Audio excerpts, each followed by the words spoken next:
Bueno, pues continuamos, señores, hoy hablando de economía, hablando de ese hipotético fin de la crisis y sobre todo en esta segunda parte del programa queremos hablar sobre cómo han quedado las empresas después de, como les decíamos al principio, el tsunami de la crisis.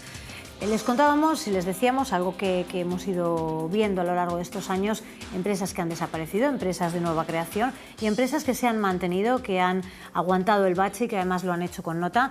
Una de esas empresas es Ecisa, no hace falta que lo digamos aquí, todo el mundo lo sabe. Pero también es verdad que bueno, pues, tuvisteis una rápida reacción y vuestra expansión internacional ha sido muy importante en los últimos años. A mí me gustaría, Enrique, que me dijeras en primer lugar y me contaras en qué medida ha influido esta expansión internacional para conseguir bueno, pues pasar el bache de estos años. Bueno, yo lo que creo es que si no llegamos a detectar que había una crisis que nunca llegamos a anticipar que fuera a tener la dimensión final que tuvo, eso es cierto. Nosotros lo que sí que anticipamos era un final de un ciclo importante expansivo en el ámbito privado y que como era una parte muy importante de nuestra cartera de trabajo y de pedidos, del entorno del 70% o algo así, claro, si va a desaparecer o va a caer bastante esa tipología de cliente, pues tenemos que buscar alternativas, ¿no? Entonces, además de salir por España a nivel de obra pública para trabajar, sabiendo y anticipando que no iba a ser suficiente, es cuando tomamos la decisión de salir. Con lo que sí que es verdad es, si no llega a venir lo que tiene que ver con la crisis, no hubiéramos salido probablemente a lo mejor incluso de la Comunidad Valenciana, porque nosotros ya en 2007 hacíamos casi 200 millones de euros solo trabajando aquí, con lo que había mucho trabajo. Y perdón, Enrique, después de la experiencia, ¿crees que a ver cómo te lo explico, ¿crees que es acertado no salir mientras que hay trabajo o que bueno, pues que es positivo buscar mercados aunque haya trabajo aquí? Está claro que la respuesta es no, es decir, es un error pensar que esto nunca va a acabarse. Lo bueno que nos ocurre a nosotros es que llegamos a pensar que había que hacer algo antes de que las consecuencias de eso fueran irreversibles. Y entonces cuando todavía teníamos algo de capacidad, quiero decir, económica, no estaba ya y tal, decidimos apostar por una serie de mercados internacionales que lo que se ha demostrado después es que la empresa tenía cosas que aportar en ellos y que nos ha llevado pues, a un nivel de diversificación donde hoy estamos trabajando en 10 países y la verdad que estamos muy contentos y todo ha sido gracias a la labor del equipo global que la verdad que tiene la compañía, de que estamos de lo más orgulloso que estamos es de nuestros compañeros y colaboradores, que tenemos como 60 compañeros de staff importante trabajando por el mundo y que nos representan todos los días. Hoy es verdad que tenemos un 90% del trabajo global que la compañía tiene que desarrollar en el futuro, lo tenemos fuera de España. Pero no es porque no nos haya gustado estar aquí, es porque es que no había. Entonces, es verdad que ahora las cosas están cambiando, todavía despacito, pero es verdad que allá donde haya posibilidades de afrontar proyectos nuevos, la empresa está mucho más, digo, no solo diversificada y ha aprendido una cantidad de cosas, estamos en 4 continentes, tenemos 1.700 trabajadores, es que no se parece en nada a lo que era hace 7 años la empresa. Y eso, hombre, de alguna manera la enriquece muchísimo. Entonces, para las cosas que ahora vengan aquí, de cara al día de mañana, pronto, porque está empezando a haber movimiento, pues la empresa está muy capacitada para aportar valor a sus clientes, ¿no? y poder ser absolutamente, como lo ha sido siempre, competitiva y con un nivel de calidad, yo creo que muy elevado, con lo que estamos muy listos para seguir contribuyendo a desarrollar Alicante y la Comunidad Valenciana, España y especialmente esta provincia que es la que nos viene a hacer. Miguel, nos hemos visto, bueno, algunas empresas se han visto, digamos, forzadas a salir de España, pero hay otras empresas que toman esta decisión incluso, pues a lo mejor de otros sectores donde sí que funciona la actividad, pero toman esa decisión libremente, pues sin necesidad de que las cosas lleguen, digamos, al límite. ¿Tenemos cultura en España de salir fuera? ¿Se ha incrementado la cultura después de esta crisis, de que las empresas quieran buscar nuevos mercados o todavía hay mucho miedo y, digamos, bueno, pues reticencias al hecho de, bueno, y voy a salir y ahora qué voy a hacer yo fuera si no conozco a nadie y cómo voy a buscar esos mercados y cómo voy a abrirme pasos y a lo mejor incluso ni siquiera domino el idioma? En fin, son tantas dudas que todas estas dudas muchas veces, Miguel e Iván, os digo, pues nos echan para atrás, ¿no? Y nos hacen dar ese paso atrás y decir, bueno, pues me quedo como estoy y ya pasará la ola, ¿no? A ver, España sí que tiene y siempre ha tenido una vocación internacional. una vocación exportadora. La provincia de Alicante tiene industrias importantes, muy importantes de exportación. Y ahí a lo mejor lo que tenemos que empezar a creernos un poco que hay que definir el método, ¿no? Como bien decía antes Iván, hay creatividad, hay ideas, pero hay que trabajar un poco en el método. Yo creo que hay que trabajar un poco en el método, cambiar un poco el concepto, no querer solamente vender contenedores fuera, ¿vale? Lo que hay que hacer es ganar una porción de allá donde vamos. Antes comentaba Enrique que en su caso en particular ha dicho una frase importante, pues teníamos cosas que aportar, ¿no? Y es eso, ¿no? Al final lo que tienes que es hacer una lectura de qué puedes aportar, qué especialidad vas a hacer, qué valor añadido vas a hacer. Y luego, como bien decía Iván, creérnoslo. Y una vez que nos lo creemos, hacer el método adecuado. Y también, como también comentábamos antes, es un tema de invertir, pero no invertir de unidad monetaria de inversión por unidad monetaria que espero recibir. Es una unidad monetaria de inversión que seguramente pueda ser que pierda. Ese es el concepto. O sea, el salir fuera es arriesgado, pero también es arriesgado abrir la puerta a la calle en tu propia localidad. La idea final es que hay que tener un método adecuado para salir e intentar en la medida de lo posible, y Enrique lo decía, nos hemos internacionalizado. Eso es la clave. No es solamente hacer comercio exterior para hacer comercio exterior, que está muy bien y que aumenta mucho los números y los volúmenes y decimos el sector ha vendido, ha crecido en exportación. Si vamos ganando millas, pero no vamos consolidando las millas que ganamos, al final lo único que estamos haciendo es arrojar una cantidad de producción, pero no estamos ganando mercado. Y si no ganamos mercado, pues al final hemos dado un pasito para adelante, pero no sé cuánto hemos dado para atrás, ¿no? Creo que esa es la idea. Iván. Sí, yo creo que la mayoría de las empresas que han pasado por estos años han tenido que tener presencia internacional. Es decir, creo que ese ha sido un efecto de la crisis que no ha sido solamente en España. Esta crisis ha estado en todo el mundo y todas las barreras han caído y todas las fronteras han caído y todas las empresas de todo el mundo han tenido que viajar a un montón de sitios para ser competitivos. Entonces, no es tanto una cuestión de internacionalizarse, sino una cuestión de ser competitivo, pero ya no en un país, sino en el mundo. Y esa es la decisión que quizás ECISA, con mucha astucia, tomó antes y todas las empresas, la mayoría de las empresas, han tenido que ir tomando después en todos los sectores. ¿Cuál es, desde mi punto de vista, el denominador común de esas empresas que sí que están compitiendo bien internacionalmente? Es la diferenciación. Es la diferenciación.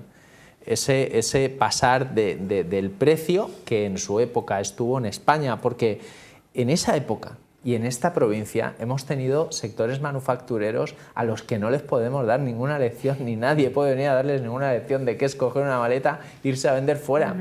Se ha vendido aquí, hemos sido pioneros en el calzado, en el textil, en el mármol, en un montón de industrias. De todas maneras, yo creo que hay, sobre este tema, que es la importancia de ir fuera de manera planificada, como estrategia de empresa, o ir fuera forzado porque los mercados nacionales se reducen.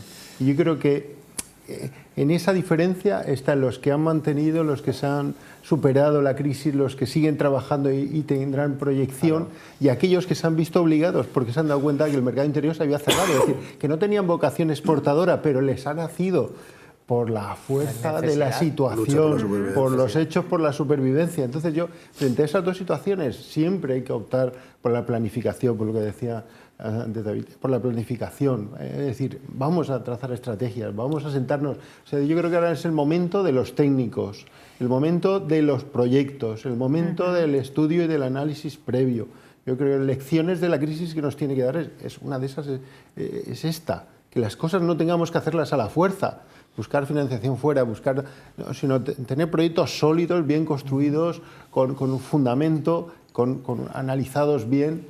Entonces, los departamentos financieros y de análisis de las empresas ahora mismo tienen más importancia, están más tiempo los propietarios con ellos que posiblemente con los departamentos comerciales, que durante la época de la expansión y la bonanza, el director comercial de una empresa era el protagonista, es decir, a él le pago lo que haga falta, me traigo el mejor vendedor. y un poco renunciábamos a la parte interna, a la parte de análisis. Eso, bueno, los números, como vamos ganando, como seguimos creciendo, es decir, tampoco me preocupa mucho, pero cuando llega el momento en que los mercados financieros se cierran, las entidades financieras empiezan a tener problemas, el crédito deja de fluir, que es la gasolina que alimenta el sistema. En ese momento uno se da cuenta. Lo reinventas o. Claro, o en no ese momento sobrevives. te das cuenta y dices, oye, algo me está fallando. De los soportes de mi negocio, algo me están fallando, ¿no? Entonces, yo creo que eso es una de las lecciones que. Pero fíjate, de lo que está comentando él, que Sí. estoy de acuerdo en todo, hay un elemento creo que es súper importante. Y que es esa experiencia que hemos vivido, que es durísima, y todos los efectos negativos que sabemos que ha tenido, sobre todo en la sociedad, en el empleo y demás. Pero el tema es, el que ya ha aprendido a tener que competir fuera de sus fronteras, y no tiene por qué ser solo a nivel internacional, puede ser que trabajara en Villena y ahora está en la comarca, ¿no? Y está en Sachs. Es decir, a lo que te haya obligado la crisis para poder sobrevivir, para luchar, es una enorme fortaleza que ya no vas a olvidar. Es decir, tú ahora España podrá recuperar unos niveles de tal, y eso, por supuesto, las empresas colaborarán, seguirán funcionando.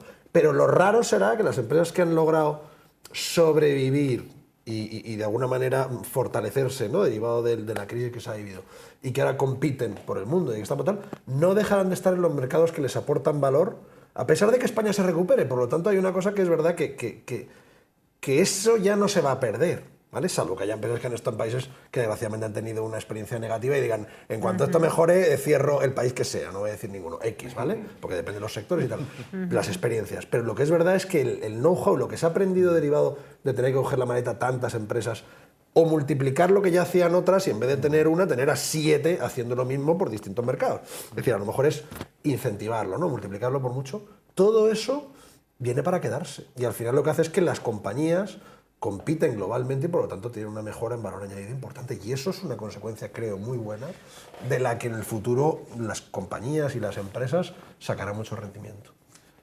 Ojalá sea así. Yo estoy convencido de que ahora las empresas que siguen o que seguimos, pues somos más competitivos. O sea, hemos tenido que mejorar, hemos aprendido un montón de cosas, nos hemos pegado un montón de batagazos. Entonces, necesariamente, esperamos que no nos olvidemos de eso. Pero fíjate que además es que yo creo que estamos en un momento que precisamente por eso tenemos que ser muy exigentes con los administradores públicos. Es decir, tenemos que decirles, oiga, señores, ahora, con la que hemos pasado, tienen ustedes que apoyar más a los empresarios, tienen ustedes que apoyar más a las empresas. Persigan, por ejemplo, la economía sumergida, que hay mucha, y a los que pagamos nuestros impuestos, eso te fastidia mucho. Entonces, que se persiga más a la economía sumergida y que se apoye más a los empresarios y las políticas de innovación públicas y privadas vayan coordinadas para que esa competitividad y ese aprendizaje no lo perdamos. Porque es que, repito, ya no podemos planificar las cosas pensando en España, ni siquiera tanto en Europa. Tenemos que pensar las cosas y planificarlas pensando que estamos en el mundo. Y cada vez hay más tratados, y ahora el que se está cerrando entre Estados Unidos y Europa para liberalizar las transacciones, no significa solo que las pymes europeas vamos a poder ir en mejores condiciones a Estados Unidos. Significa que van a venir un montón de americanos a competir aquí. Entonces tenemos que seguir diferenciándonos, tenemos que seguir generando empleo de calidad y siendo atractivos al talento. A ese talento que decía antes Miguel, que hay que pagarlo. Pero siendo atractivos al talento no es retenerlo, es generándolo aquí, colaborando con las universidades, pero también que venga de fuera. Entonces, esos elementos que no es hablar del sexo de los ángeles, es hablar de competitividad empresarial, y que al final es hablar de empleo y hablar de bienestar, en eso nos tenemos que aplicar ahora mucho. Porque no serviría de nada haber pasado lo que hemos pasado, haber aprendido lo que hemos aprendido y resulta que seamos muy fuertes, muy competitivos, pero no nos dejen el balón. O el campo, en vez de ser de césped, sea de arena. Pues al final va a ser una pena. Y yo creo que tenemos un país con el suficiente valor demostrado y con la suficiente calidad creativa como para poder vivir bien y poder trabajar bien y que sea un país de ilusión. Entonces, yo creo que es ahí donde tenemos que poner el acento, no confiarnos. Yo creo, además, que estoy muy de acuerdo en muchísimas cosas de las que se han dicho. Yo sigo insistiendo en la necesidad y vuelvo a decirlo, y lo diré 1000 veces, la necesidad de que nuestra competitividad se sustente en estructuras y en elementos sólidos, ¿no? Y hablaba Iván de la economía sumergida, y es que es cierto, pero es que literalmente a mí muchos empresarios me dicen, es que si yo no trabajo con economía sumergida no gano dinero. O sea, entonces, ¿qué problema tienes? Ahí tienes un problema de base, porque si tu planteamiento como modelo de empresa es que solamente trabajando con economía sumergida es cuando vas a tener un porcentaje de rentabilidad, entonces, ¿qué estás ofreciendo? ¿No? Aparte de que estás erosionando y estás adulterando el mercado, además es que, ¿qué modelo de negocio tienes planteado, ¿no? La planificación que decíamos. Es cierto que muchas empresas manufactureras han salido de nuestro país, en la provincia, y que decía Iván, no le podemos enseñar muchas cosas. Sí y no. ¿En qué sentido? Porque uno puede tener mucha experiencia en su mercado, puede llevar 20 años en su mercado, pero el refranero español funciona y sabe más el tonto en casa propia que el listo en casa ajena. Y entonces, cuando uno sale a un mercado de fuera, tiene que respetar el mercado que sale fuera. No pensar que lo sabe todo, no pensar que yo ya conozco a lo que tenía que conocer.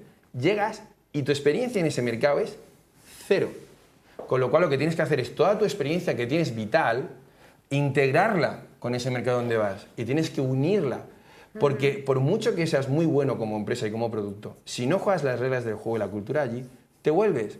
Y no vamos a hablar de mercados, pero es que la semana pasada estaba hablando con un compañero de otro mercado, además de Latinoamérica, que decía el 75% de las empresas españolas que vienen a este mercado se vuelven al año. ¿Pero por qué? Porque no han jugado con las reglas del juego. No es que no han jugado con las reglas, no se han adaptado. Entonces, como bien decía Juanjo, es el trabajo de los técnicos en el sentido de usted sabe hacer muy bien el calzado, el textil, pero luego hay otra regla de juego, que es cómo aterrizo. Y ahí tienes que llevar un buen piloto porque si no el avión se cae. Esas son lecciones también de la crisis, ¿no? El del comportamiento ético. Yo creo que ahí, desde el sector público especialmente, que ha producido auténticos choques de daño en la imagen del país, que por eso han salido campañas, ¿no?, de recuperación de imagen, hasta los comportamientos empresariales que han participado en esas situaciones. Creo que es también otra lección a aprender, la de la recuperación ética. Los principales embajadores de los países son los empresarios, son las marcas. O sea, un país es grande competitivamente y tiene una buena imagen de marcas y tiene marcas fuertes. Efectivamente, que sale. Se nos acaba el tiempo, se nos ha hecho muy corto, pero a mí me gustaría que quizá en 20 segundos cada uno, si podéis ser capaces de sintetizarlo tanto, me dijerais, tenemos unas elecciones a la vuelta de la esquina y me gustaría que en clave de empresarios me dijerais qué le pediríais a ese nuevo gobierno, sea del color que sea del signo que sea. Juanjo, 30 segundos. Bueno, sobre todo que aporte estabilidad al funcionamiento del sistema, que recupere las variables fundamentales y que opte por ser, que no sea un elemento discordante en el funcionamiento, que las administraciones públicas apoyen los proyectos, apoyen a los ciudadanos y mejoren en la medida posible las normas, las reglas de juego, haciéndolas más sencillas seguramente. Yo creo que hay exceso de normativas, exceso de burocracia y habría que simplificar un poquito. Muy bien. Enrique. Me voy a centrar en lo más importante, que es lo que ha dicho mi compañero. Lo más importante es estabilidad y que las cosas que se digan o que se vayan a hacer tengan una lógica y que se cumplan. Nada más. Y hombre, y desde luego creo que tener un comportamiento ejemplar, que es lo que nos tenemos que obligar todos. Y los representantes políticos entiendo que, por supuesto, como el que más, igual que los empresarios, igual que los trabajadores. Muy bien. Miguel. Estabilidad, coherencia y dejar hacer. Con eso todo lo demás los empresarios nos ponemos a trabajar. Te han sobrado 27 segundos. Iván. Pues visión a largo plazo, no hacer muchos experimentos y sobre todo honradez y lealtad a un proyecto común que es de todos. Muy bien, pues muchísimas gracias a los cuatro, de verdad, gracias, porque bueno, creo que ha sido un programa revelador, interesante para los telespectadores. Hay muchas preguntas que nos hacemos, todos nos hemos tenido que volver un poco economistas, entre comillas, o aprendices de economía, porque así nos lo han dictado los tiempos, y con vuestra ayuda la verdad es que creo que bueno, pues la gente en casa comienza a entender muchísimo mejor las cosas. Así que gracias y espero teneros por aquí de nuevo muy pronto para seguir hablando de economía, de realidad y sobre todo de noticias, que es lo que nos ocupa en esta cadena y en este programa. Gracias a los cuatro. Muchas gracias. Bueno, gracias a ustedes también por acompañarnos un día más. Volvemos, como saben, el martes que viene a las 10:30 de la noche en Información TV y en Al Cierre. Hasta pronto.